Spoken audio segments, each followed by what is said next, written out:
Good morning, good afternoon, good evening, colleagues. It's a great pleasure to welcome you in the October session for the Local Government and Municipal Authorities Constituency.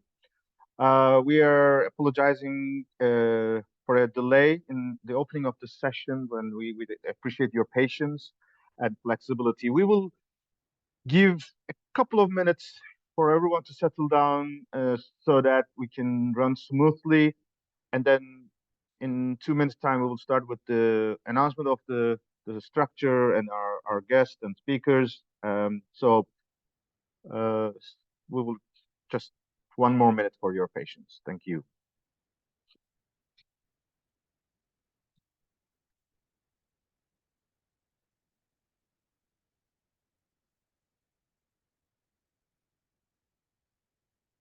Okay, I think we have reached to a maturation of our participation. Once again, this is Yunus Arikan. I'm the Director of Global Advocacy at ICLE Local Government for Sustainability. I'm also the focal point of the constituency of the LGMA. We will shortly touch upon who is LGMA. There are so many abbreviations in the space. For some practical reasons, Madison and we have prepared this presentation. We usually keep these sessions that we go through a series of slides and then we open the floor for question and answer. Time to time, we have guests intervening, and this session, we are delighted that we have Megan Ross from Bloomberg Philanthropies to join us, especially share the latest updates on the Local Climate Action Summit. And there is the moment that we will hand over to her so that she can share her updates and insight. And of course, during this session, you can type in your questions in the Q&A box or chat box.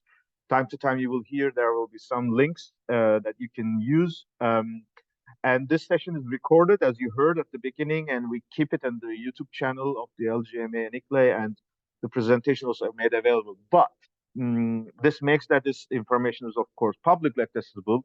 But we want to alert you or inform you that this is, in fact, an internal consultation of the LGMA constituency. So there may be sometimes information that is not fully confirmed publicly, that is a bit sensitive. So we recommend you not to share this widely about what has been discussed here, but rather keep this as like an information sharing. And we recommend you to follow also our bulletins and other updates of the website in terms of the official information that will be made public. With this, let's go through our agenda for today. We prefer to start with setting the scene about the basics about our constituency and how we're engaged and the essence of the moment of this year in time. We will catch up with some information on the what has been achieved since September in some of the events, and then we will particularly go into our preparations of the 2 weeks of COP in. Of course, we will start with the summit, but then we will also go through the other 2 weeks agenda, in particular on our delegation management. We also would like to touch upon the stocktake exercise that we are taking on at the local level, which is branded as Stocktake for Climate Emergency. We have very, very proud updates in terms of the diversity of engagement of local and regional governments across the world. This is an input that we're bringing to the COP as well. So without further use of this time, just in short, LGMA is the voice of cities, towns, regions, metropolitan governments, states, provinces, whatever you can call, in the UNFCCC process since '95. Obviously, the world has changed a lot since then. Our constituencies have expanded a lot, and we are year-round engaging in this process. It's not just the end of the year COP, but throughout the year, the technical webinars, the consultation meetings, we consult internally who could represent our constituency and what they should say on behalf of us. We work together with all our partners. We particularly support the action agenda with the champions.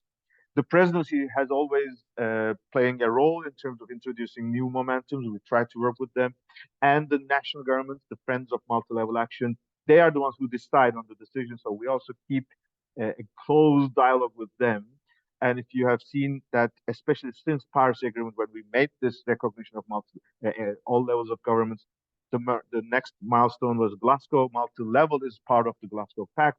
And now we are saying that this moment is very critical because starting from Dubai, a new era for climate action is starting, and we want to make sure this is the era where multi-level action is embedded as a new normal and mainstreaming in all countries across the world.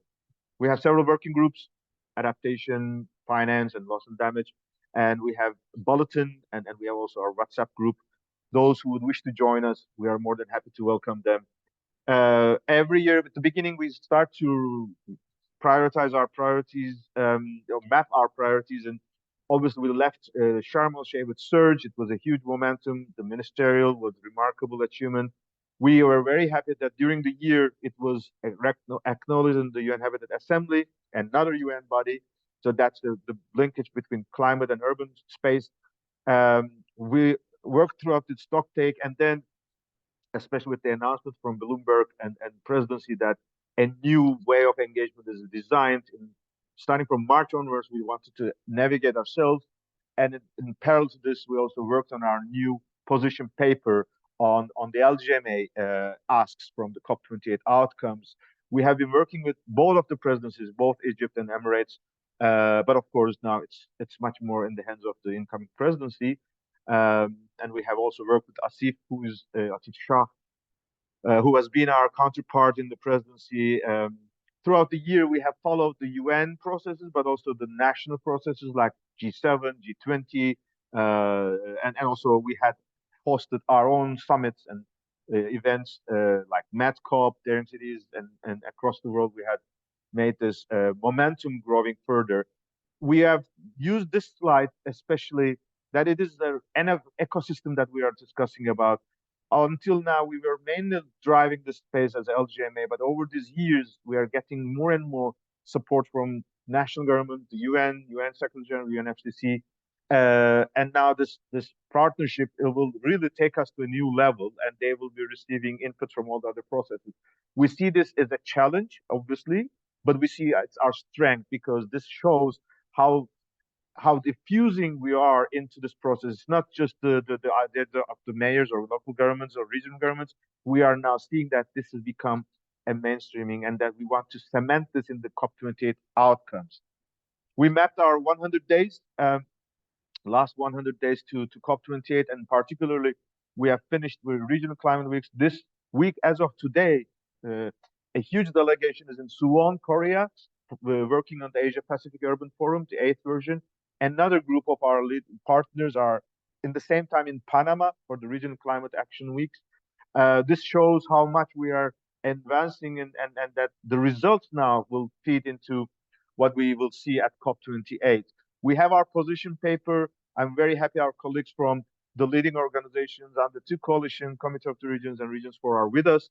This is now open for endorsement by individual networks, but also individual cities and regions. And we will make sure that all of us, our voices are presented on the first day of the COP on the 13th of November. My colleague Ariel will also provide more updates on this in terms of how we'll make the communication in strong synergy with the machinery now coming with the local climate action summit and the partnership.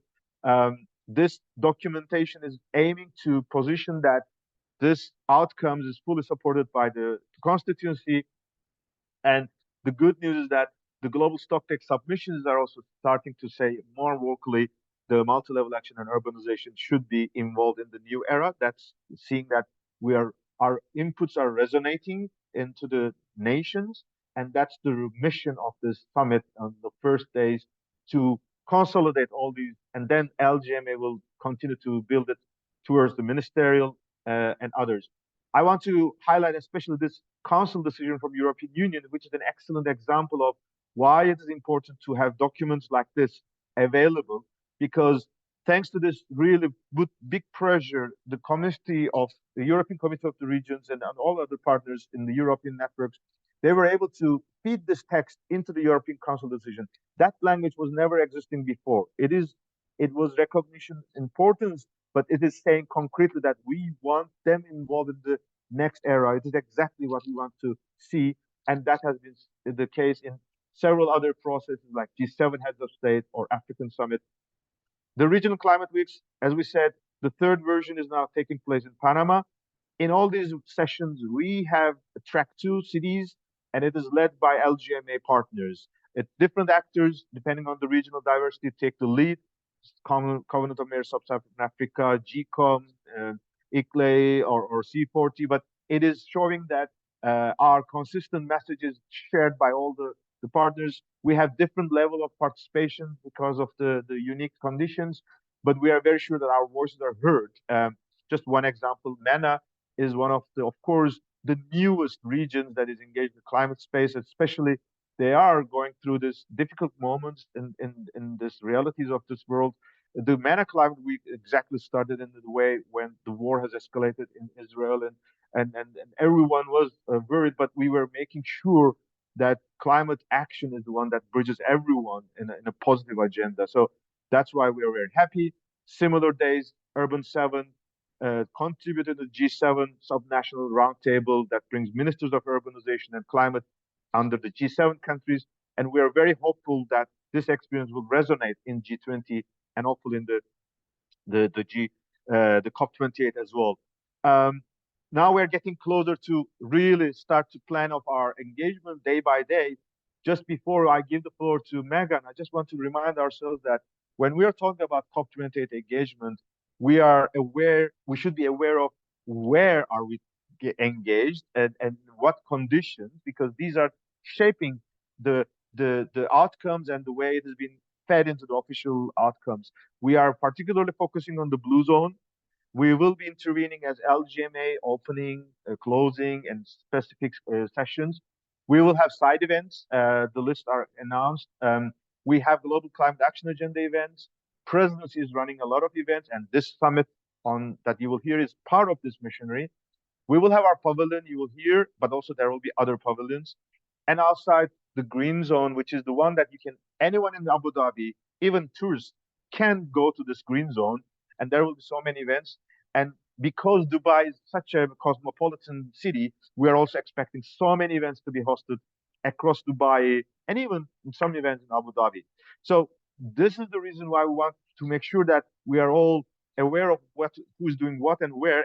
And now I am delighted to give the floor to Megan so that we have heard in March there was announcements in New York. We heard the announcement press conference, and of course, since then, so many things are moving. Megan, we are very happy to hear your availability with us. The floor is yours. I'm sure the colleagues will also be happy to provide feedback to your first remarks so that you can still stay with us throughout this 1 hour that you can maybe respond to them as well. So the floor is yours. Thank you. Thank you so much, Eunice. I so appreciate being here. It's great to be here with ICLE. And yes, we're so excited to be co-hosting the Local Climate Action Summit at this year's COP. As Eunice mentioned, this was announced during UNGA Week, during Climate Week in New York City. And this summit is a product of a really close partnership and joint leadership with the COP28 presidency. Back in March, Mike Bloomberg met with the COP28 president, and they discussed the role of subnational governments at COP. And Dr. Sultan asked Mike to help advance a broader strategy. And since then, we've been working with ICLE, with LGMA, with C40, Global Covenant of Mayors, Under 2, World Resources Institute, so many partners to focus on 3 strategic objectives that come together at this summit. One is to elevate the role of mayors and governors at COP to deliver a seat at the table in climate conversations. The second is to accelerate multi-level partnerships so that subnational governments are working more deeply with national governments to set and implement climate targets. And the third is to deliver finance for climate action at the local level and to work together to unlock resources for projects on the ground. So the Local Climate Action Summit is the first of its kind gathering. It's recognizing the really critical role that local leaders play in reducing emissions, fostering the energy transition, addressing climate risk, and just really adding significantly to national efforts to move further on climate progress. So we'll be focusing on transforming local climate finance, integrating local contributions for global action, fast-tracking the energy transition, and particularly strengthening local resilience and adaptation, which is so important at the local level. So at the summit, we're inviting subnational leaders from cities, towns, states, and regions to convene during the World Climate Action Summit alongside national leaders on December 1st and 2nd. And they'll be there to share actions and opportunities from their own jurisdictions and work toward better collaboration with the national level government.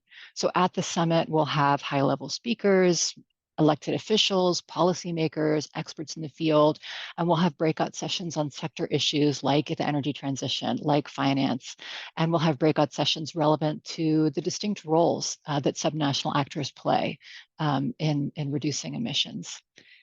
Eunice, I'll pass it back to you, and just confirming, yes, I will be here till the end of the webinar today. I see there's a question in the chat about exact timing of the summit. It is going to be on December 1st and 2nd. If you want to propose speakers, I would recommend you do that, Eunice, not to put you on the spot, but through ICLEI. As I mentioned, these core partners that the COP28 presidency and Bloomberg Philanthropies is working with, ICLEI is a really strong partner in that. And so they have a role in shaping this summit.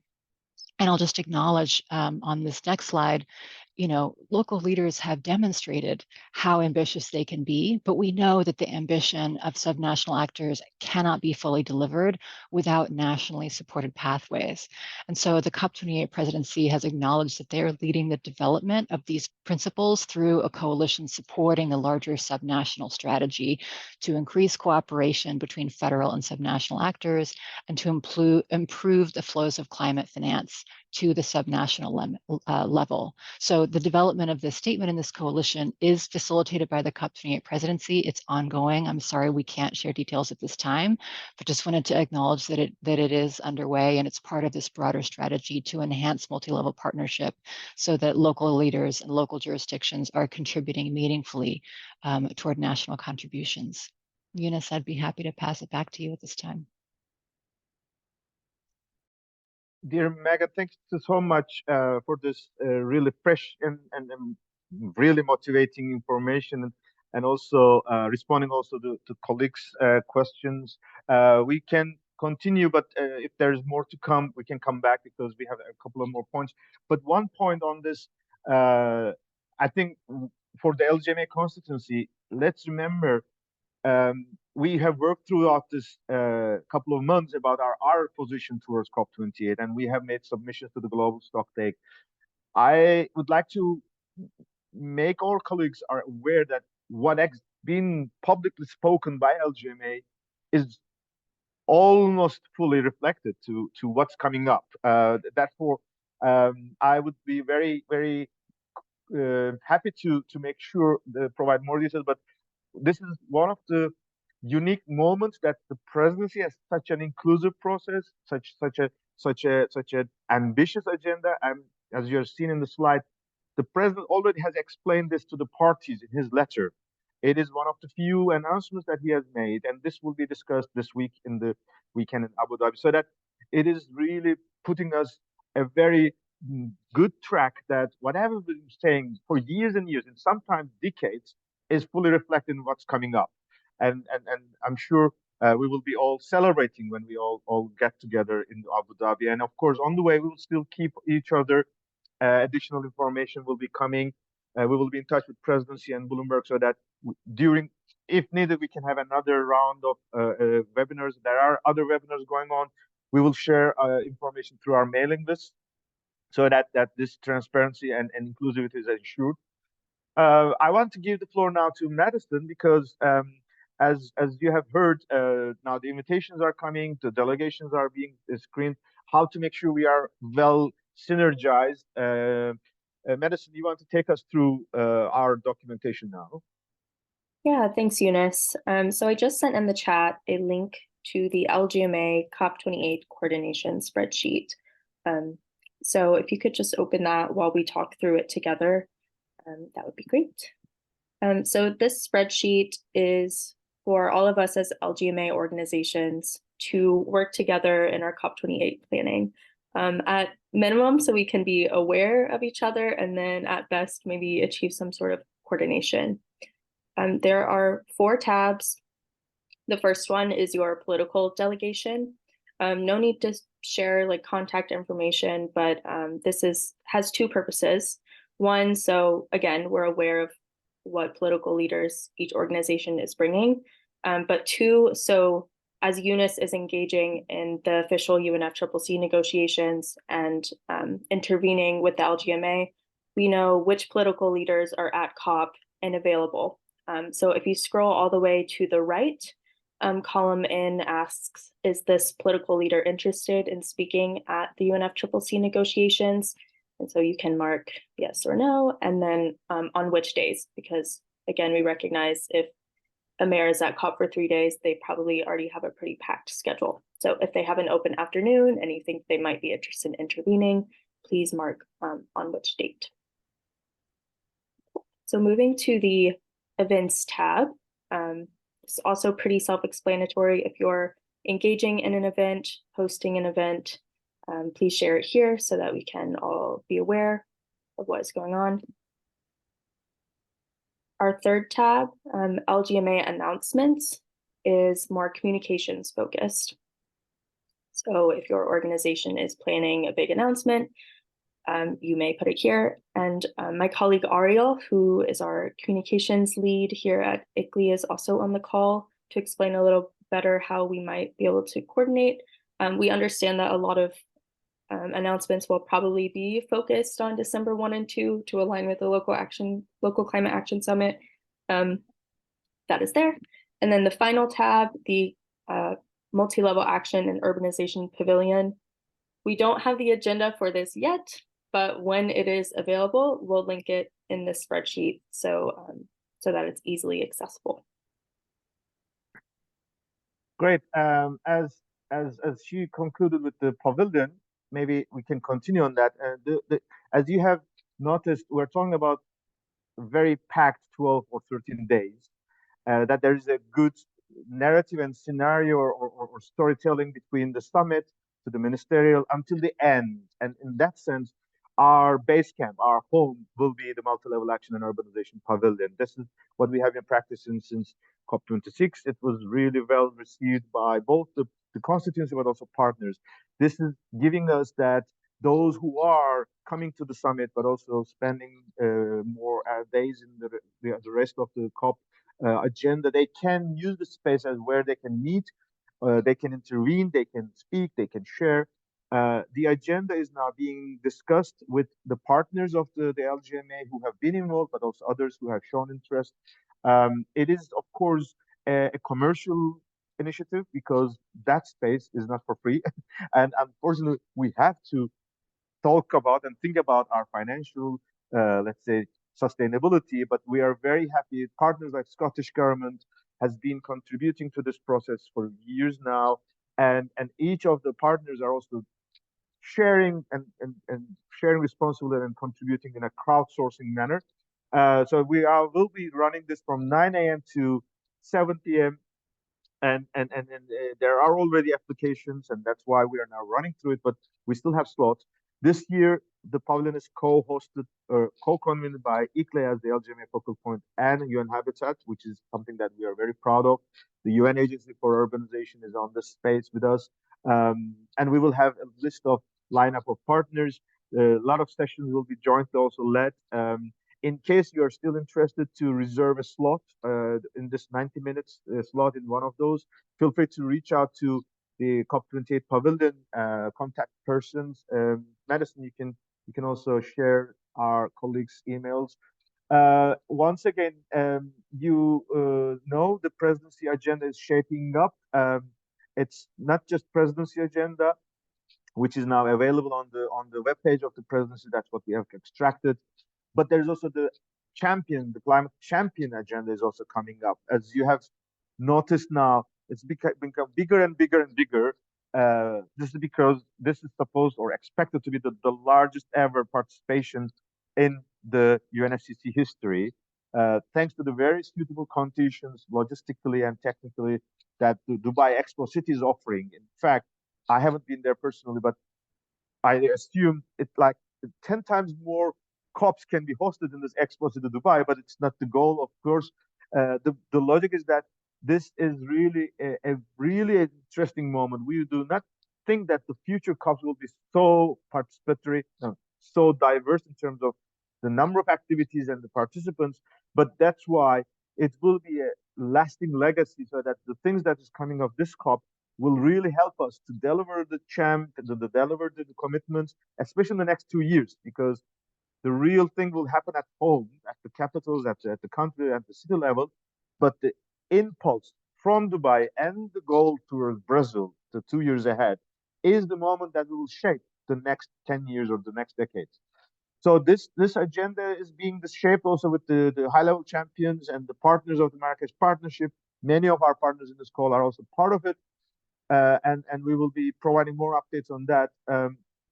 And while we are of course focusing on COP, again, the starting from Paris Agreement, we are aware it's not anymore the negotiations in the COP, but it is really action on the ground at the local level and subnational level and national level.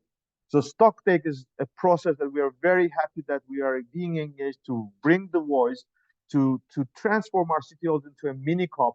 And if we are successful this year, we believe it will be an inspiration for the next years ahead. So let's listen from Madison. How are we advancing the list we have? And I'm happy that my colleague Kale is also here. We are also experienced so many already taking place, some stock takes, so they can also share if needed. But Madison, go ahead. Thanks, Eunice. Yeah, so as we're aware, the global stocktake is ending at COP28 in Dubai, and at the SB in 2022, the UNFCCC called for local, national, international events in support of the global stocktake. So to operationalize this request, ICLEI is facilitating several local stocktakes around the world. We're very happy to report that we have 27 confirmed events happening in over 17 countries and 6 continents. 12 of these, 11 or 12 of these on the list are supported by ICLEI financially with the support of Bloomberg Philanthropies. And 4 events are led by youth affiliated with Youngo. Many of the events are incorporating youth in some way, but those 4 are led. So the idea is that the global stocktake is a very high-level global conversation, but these local stocktakes will allow cities to evaluate where are we, where do we want to go, and how do we get there in a just and equitable way. And they're not only asking those questions in the context of their city and what's happening locally, but also how it connects on the national and global level. So we have a toolkit that will guide a city through this process. There's a PowerPoint slide, meeting agenda, several resources, and here they're asked to look at their country's NDC, compare their ambition levels to their countries, and then also how the NDC is referencing local and subnational governments. And yeah, Eunice, do you have anything else to add? Thanks, Madison.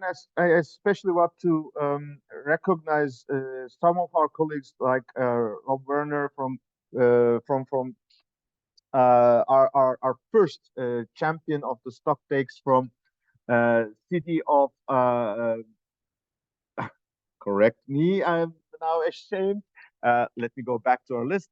Yes, it was Concord. So they can also share their experience. We will be working with them so that in the pavilion and the summit and throughout the stock takes, their voices, their experience are heard. Especially this moment that I want to address is important. For many years, our climate action has been designed in the city halls, obviously. It's our collective success. But we were always aware that we are responsible for our own neighborhood, our own territories. It was not too much a debate at where are we fitting in this global effort, or where is our NDC helping us? That is the thing that is unique in the stock takes that we want to make a regular agenda. And if we can make every year at least several hours or 1 or 2 days a global debate at the city halls across the world, we can literally transform the global processes into much more decentralized and much more owned by citizens. Because the moment it is a debate at the councils, at the city halls, town halls, the better that ownership it spreads around the world and the community. So that's the strength of the local and regional governments, and we want to make it much more effective in this age of digitalization, in this age of connected communities, so that this is our strength. And I'm very happy to proudly say that the leadership from local level is also spread. Now we have heard after we initiated our stock takes, the European Union, which is a party to the UNFCCC, is the first party who will convene their own stock take. And in fact, this will happen this summer, this Friday, and at the same time, when we are having Glasgow having their own stock take, so that we are very happy that the European cities leadership is pushing this. We of course would wish to see more visible engagement at this day of the agenda of the stock take of the European level, but still our networks, our leaders will be a part of it. I see a lot of colleagues in this call. If they wish, they can also share their experience on how they would mobilize it. We have seen, for example, France is also planning to have local COPs or local stock takes, so that it is now becoming really a fashion that is spreading around the world. With this, I think we can give a break to our presentation style or briefing style inputs, so that we can make it a bit more dialogue with all the inputs into the chat box. Before going on to that one, maybe as an input, I can invite my colleague Ariel, especially to speak about also our communication in relation to the navigation through the 1st of and 2nd of December. Ariel is already part of the process of supporting the Bloomberg and the presidency, so that she can also help us to make how we can make ourselves fitting into this whole complex, dynamic couple of days of agenda, especially in the communication side. Ariel, the floor is yours. Fantastic. Thanks, Eunice. Hi, everyone. I'm excited to be here, excited to join you on our journey towards COP. I wanted to mostly introduce myself as the comms lead here at ICLEI at the World Secretariat. In terms of our goals for coordination for pavilion communications and more generally about the constituency, I wanted to mostly just put a face to a name in terms of connecting with your comms colleagues. So if you have comms leads who I should be in contact with after I stop speaking here, I'll put my email address and name in the chat, and if you can just pass on my contact information to them so that we can get connected in advance of COP. I can sort of sweeten the deal with a few of offers where I know we'll be able to take kind of collaboration. So the first is in connection to our press conference, which will be on November 30th. We are looking to do a joint press release and would like to have statements from either political leaders or your organizational leaders to be a part of that press release. We will be focusing, much like this webinar has focused on some of the key messaging that also Megan talked about. So the kind of great, exciting growth that we've seen in the supporting local and regional governments inputting into the NDC process and all of the kind of public statements that have come out on the multi-level processes on that, the success of local stock takes, and our support of LCAS, of course, as that's going to be in the following days following the press conference. So those are sort of the three themes. We would be inviting quotes on any of those three themes. And I'll share more details with that with the relevant comms leads. And I'll also make this invitation via the LGMA mailing list as well, so that anyone who wasn't here or needs to come back to this information, it will be there. Then the other offer I would make is on our daily bulletin. We are thick in the sort of infrastructure building moment of the building out that mailing list and kind of the way that will all happen. But we are looking to do daily bulletins from the kind of perspective of the pavilion, but more generally the city's climate agenda, and would welcome content from your organizations for that. I think that's been an invitation we've made in the past, and I'd like to reiterate that. So I will include that invitation in kind of the process for inputting into that in terms of how to get us that content. And I would say one thing, well, maybe Megan, while you're on the line, if I can just pick your brain for a moment, from a comms perspective, do you have a sense, my feeling is, now having been to just a couple of COPs myself, that this is really going to be a moment unlike any other in recent history for local and regional governments. And I kind of just want to get people amped about that. Do you see that? I think one of the things that I'm really thinking about is that some of the big headlines that are going to come out of the first couple of days will be around some national engagement. Do you agree with that? Is that the sort of the goal here? And besides, obviously, the goal of actually, getting the advocacy implemented. Do you think, from a comms perspective, that's the correct kind of attitude? I certainly hope so. I mean, as I noted, this is the first of its kind, of a local summit in conjunction with the global summit that we're seeing. And I think that certainly the hope and the expectation is that this will be an opportunity for subnational and national leaders to come together and say, this is what we want to be doing together. This is what we are doing, and this is what we're going to continue doing.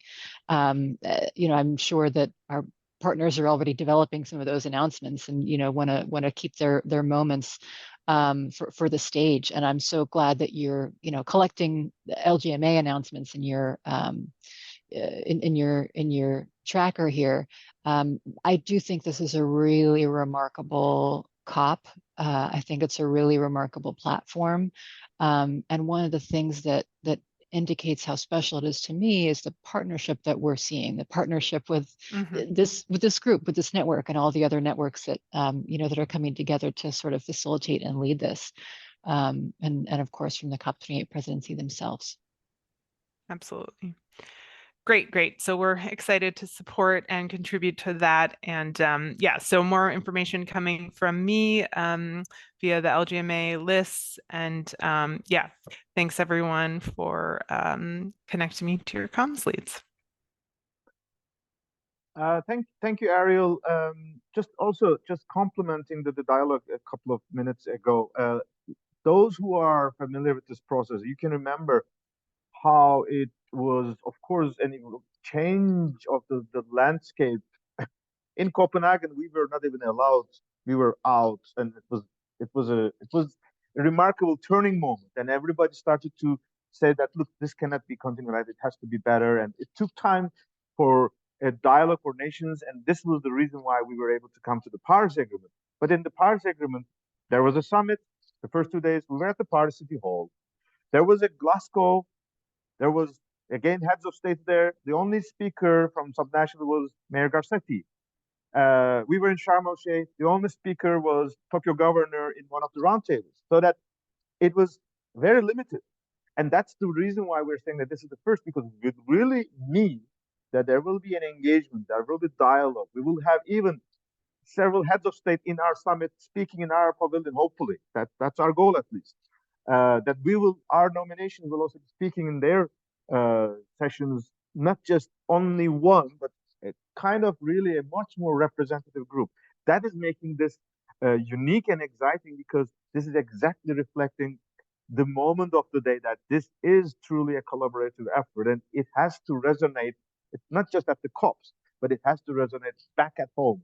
This spirit should also resonate at the national level, that they should be following the spirit. Of course, each nation will have their own style, but the goal is that this can be only done through this true spirit of collaboration. And the model that we will show in Dubai will hopefully be inspirational for many, many others.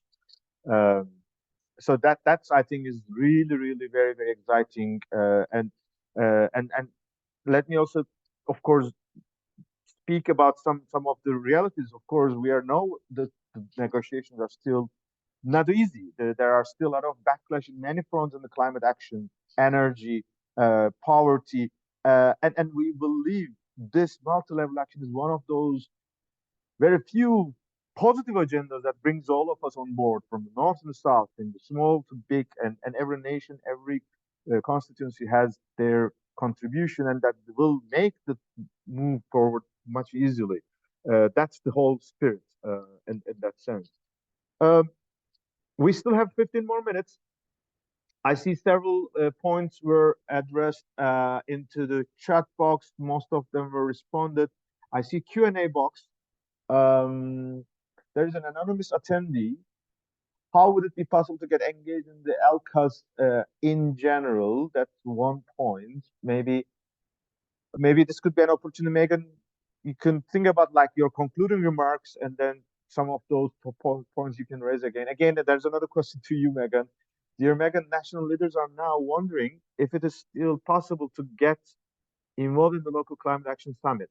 So national leaders are now wondering if it is still possible to get involved. That's great. That's exactly what we wish to see. Could you elaborate if there are any possibilities and how to get involved? Laura Dissel, unfortunately not familiar with our colleague Laura Dissel, but it could be shared by many others. We have a question from Bridget Shea, chair of the U.S. board, Travis County, Texas. It's always a pleasure and honor to have Bridget, Commissioner, share with us how are local GHG reductions being accounted for in the national goals. This could also be a question that this ongoing process with the UN Secretary General's initiative on integrity and transparency and accountability. We can come back to this, but Megan, I assume there will be some things in the summit agenda and such sense, but I can compliment back on that, or colleagues in the call who are involved in this process can also come back to this. Eva is asking about exact time of the ministerial, which is the agenda on the 6th. And what we know, maybe I can immediately respond to this before I give the floor to Megan. So the ministerial is an initiative that is legacy from COP27 presidency. It's been assigned that UN Habitat will take the lead. This is also adopted in the UN Habitat as a resolution. UN Habitat has already started planning for that. Our expectation is that it will be at the beginning of the day. Usually, this official UNFCCC sessions are starting at 10. So this was also the case last year in Sharm el Sheikh. According to my knowledge, it is again according to that time frame. But there is also a lot of action agenda summits, for example, that will kick off on that, say, parallel wise. My expectation is that it will be starting at 10. I see that you write 9 to 11:30. I'm not sure of that. Let's check. But this is mainly in the hands of our colleagues in Habitat and COP28 presidency. Today, I know Leah is in Panama. She's already attending a number of sessions. Bernard was in Suwon, back into home. So they may not be joining us today, but we will definitely keep an eye on it. And I know an official invitation is coming out soon for the LGMA to start nominating leaders, speakers, both at the finance, but also, both in the ministerial and urbanization times, but also others as well. Yes, we will be using our shared document LGMA file to nominate, taking into account the expectations from the presidency and UN Habitat about what type of speakers, what type of expertise they would wish. We are trying to make sure that every voice is heard. And this year, this is also important. Last year, we had only this ministerial. This year, we are lucky that we have a summit at the beginning. Then we have this ministerial, parallel to ministerial, so many others. Our goal is that at every presidency event, not just on the 6th of December, but also throughout the whole 12 days, as much as possible, we want local leaders to speak at least once.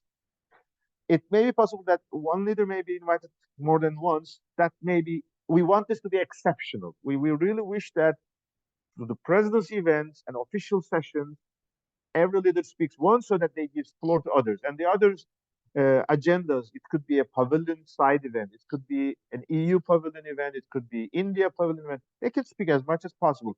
But in the official presidency and champions events, we wish to have at least not too much more than once, so that everybody can share their voices. We hear an input from Mayor Rodas, former mayor of Quito, and now co-chair of the Urban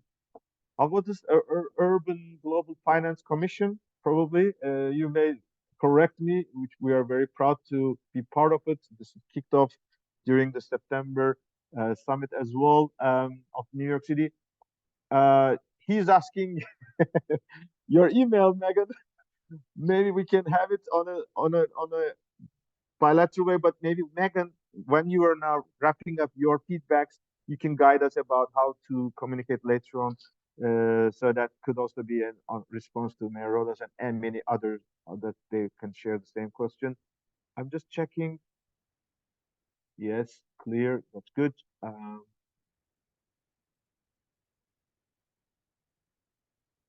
Yes. Okay, it seems so. Let's first give floor back to Megan, and if there are other questions, I can come back. But Megan, I don't want to keep you waiting.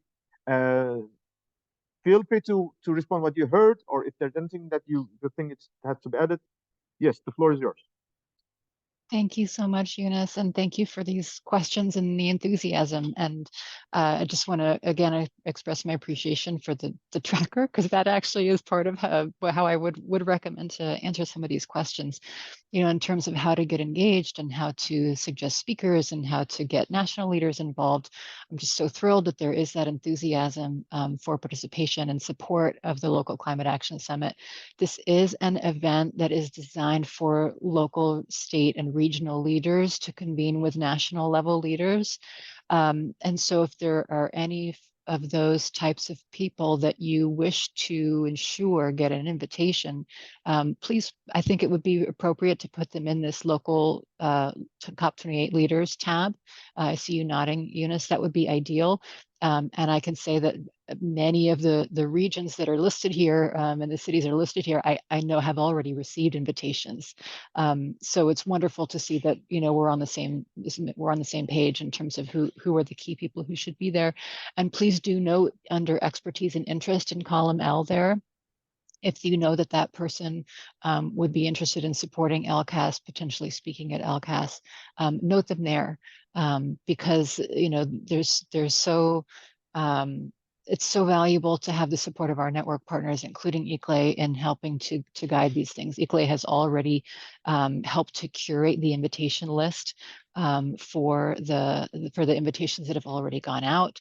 We will be continuing to send invitations to local, state, and regional leaders for the LCAS. And what other questions have I missed? I'd be happy to share my email in the chat, but I do want to encourage you to maintain your connections with this network and to work through ICLEI and LGMA, because they're very core partners to Bloomberg and the COP28 presidency in delivering on this item. Did I miss any questions, Eunice?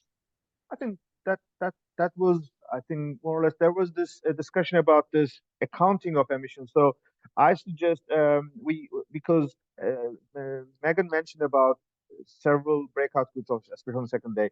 We are aware, for example, the UN Secretary General has invited for transparency and accountability, enhanced transparency and accountability. There will be some reports coming up on that front. And actually, this topic probably will not be sorted out immediately, Commissioner Shea. I think that's exactly the discussion that should be on the table in the next 2 years. When they are coming their new NDCs, the Europeans, the Brazilians, the Chinese, the Indians, when they are starting to come up with, because the logic is that we have to be more ambitious, that's clear. And we have seen on the way to Glasgow, those who have worked with local governments, they were more ambitious. And it's time to make it much more granulated. There may be some additional guidance. Let's remember there will be IPCC special report on cities. Maybe we could ask this community to give us the guidance on this accounting of local emissions, local consumption, and how this connects to the national budgets. There are some gray areas, we are all aware, but I think this is exactly the reason why we want this collaboration, so that let's address that there is an issue to be responded or clarified. And that's the reason accepting this is an issue is already starting of the solution. for years and years, decades and decades, this was ignored. This was said that no, we will never discuss this. Now nations are ready to discuss this and open and have the benefit. We know several countries like China has devolved their national commitments to the cities and provinces in China, and they have mandated them to respond. So that there are different models. We have covenant of mayors who are inviting cities to commit to climate targets above their national goals. So every nation has a different style, and there will be several analytical documentation and several reports coming up during the summit. That's part of the also. It's not just 60 minutes that we will be meeting there. We will really use this to produce, refresh our information, our intelligence, and seek for new answers to new questions. So I'm very happy that you have addressed this. Especially now on the next steps, with this, we particularly waited for this information, this dialogue. The LGMA shared list, we will be updating, taking into account the information you heard from Megan and other inputs. You have noticed that we did not put in the presentation because this presentation is publicly available, but you will receive it through your mailings. And if you are not involved in our mailings, feel free to reach us so that we can include you. That shared site is open to only the LGMA constituency. I mean, we are not strict, obviously, but we do not want everyone across the globe to access to this. We have to keep a certain dignity and quality control, especially in this age of fake things, everything going on. We have to trust our partnership, and we have to give them the authority and confidence that the information coming is the real information that is screened and checked with our partners so that we are on the right track. So this information will be shared with you, the links of this presentation, the recording of this presentation, and additional information will come through the mailings. As you heard from Megan, it is started, but it is going forward. We are confident that a huge, let's say, big percentage of those active leaders have received these invitations already, but there may always be additions and refreshments. So we will make sure that this will be communicated to presidency and Bloomberg, and we will stay in touch for updates. Carl, yes, 14th to 17th of November, Commonwealth Local Government Forum. Yes, we have to track this and we have to bridge this as well. We will come up with additional updates after this webinars, but I think we reached to a certain level of maturity of the points, and we will, of course, note all your inputs, and we will try to respond in the links. The next bulletin of the LGMA is coming up next week. You will also hear more public information there. We also recommend you to subscribe, that you continue to receive this in your box immediately as quick as possible. Yes, this will be we shared with you appropriately. Any points from partners in the call, especially involved in this process? You can also contribute. I see a lot of familiar names, but I also believe we will continue in the next coming days and weeks to stay in touch. Excellent. So with that, a special thank to Megan, a special thank to Bloomberg and presidency, COP28 presidency, for elevating our efforts, and especially a big thank to all LGMA constituents for being a fierce advocate of this is the new normal, and we have been working for this, and our days have come. We're very happy that whatever we've been producing is now heard, resonated, and we are confident that this will be the hope for our communities, constituencies across the world, that we will change that, as mentioned in the president's statements. Course correction is coming through multi-level collaboration. We are confident on that, and we are very happy that we're not alone anymore. We are surrounded by a brilliant group of partners, nations, and UN bodies, and we will make sure that this is becoming cemented in the outcome of COP28. Next webinar will be end of November. If needed, we can schedule an extraordinary webinar so that we make sure we are all connected. But other than that, we will stay via our virtual connection channels as well. Okay, thank you, and have a nice day and a nice evening, and let's stay in touch, and let's be prepared for an exciting and very monumental engagement at COP28. Bye-bye. Thanks, everyone. Bye-bye.